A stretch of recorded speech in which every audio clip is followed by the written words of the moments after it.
warahmatullahi wabarakatuh. Waalaikumsalam warahmatullahi wabarakatuh. Pak Abah, saya lihat di flyer itu hari Senin akan ada seminar nasional di Fakultas Hukum Unsri. Gitu. Nah, Pak Albar di situ pematerinya salah satu dari sisi hukum adat. Betul. Nah, gimana tanggapan Bapak mengenai ini untuk acara seminar nanti? Oh ya, terima kasih.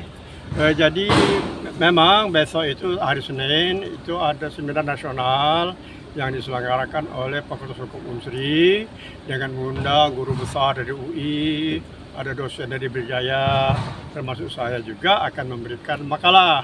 Saya itu sebagai ketua atau pendiri peduli Marga Batanghari 9. Iya.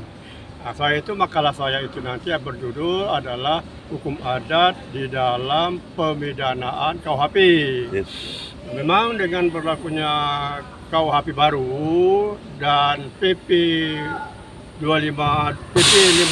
tahun 2025 itu memang mengakomodasi berlakunya hukum adat. Berlakunya dengan istilah hukum yang tidak tertulis. Yeah. Memang secara normatif kelihatannya bagus. Betul.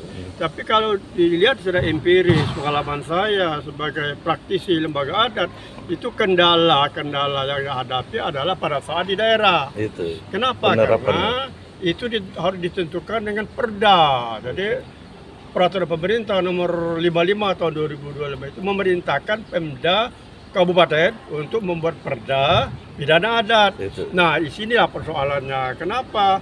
Karena belum diterapkan. Apa?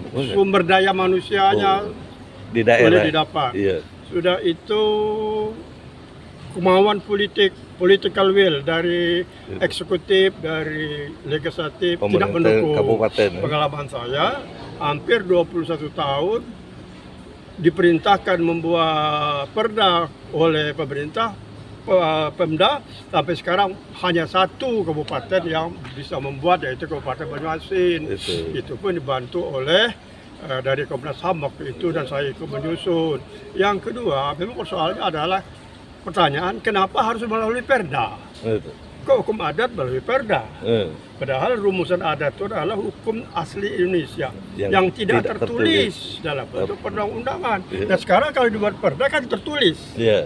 Sehingga dia tidak hukum yang hidup lagi, otomatis hukum yang statis. Jadi ada seperti kontradiksi di dalam aturan itu.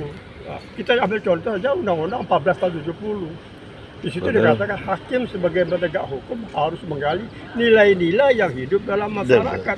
Baca pasal 23 dan 27. Artinya hakim bebas. Tidak perlu melalui perda. Tapi masalahnya adalah juga hakim kan tidak semua tahu hukum yang nilai hidup. Apalagi hakim luar, hakim luar bukan daerah. Sempat lagi membaca. Nah, situ memang ada. Tapi jalan keluarnya adalah memanggil saksi ahli daripada tokoh-tokoh adat. Memanggil saksi ahli di lembaga adat. Nah, jadi yang lebih mengetahui tentang ini. Saya punya pertanyaan, kenapa harus melalui perda? Karena kalau perda dia bukan hukum yang hidup lagi. Hukum yang mati, statis. Sedangkan menurut Joyo Digono itu guru besar hukum adat Yogyakarta mengatakan bahwa hukum adat itu bersifat dinamis, plastis, hidup. Elastis. Nah, kalau dia jadi perundang-undangan mati, statis, objektif apa itu statis dia tidak berkembang. Nah, itu komentar saya. Mudah-mudahan pemahaman itu yang memang belum berkembang. Nah, satu lagi itu ada launching buku apa yang di launching itu, Pak Joni. Pak Joni tentang pertautan antara hukum pidana, hukum perdata dan hukum dagang. Beliau yang kita nanti tanya beliau. Demikian Bapak juga sebagai alumni dosen Fakultas Hukum Unsri jadi dan praktisi hukum adat di Sumsel ini. Jadi wajar untuk jadi misalnya hakim yang luar daerah yang tidak tahu nilai daerah ini apa, bertanya kepada saksi ahli. Ya, demikian kita ini insya Allah kita ikuti acara besok Senin ini tentang hukum adat yang dalam KUHP ini. Demikian, wassalamualaikum warahmatullahi wabarakatuh.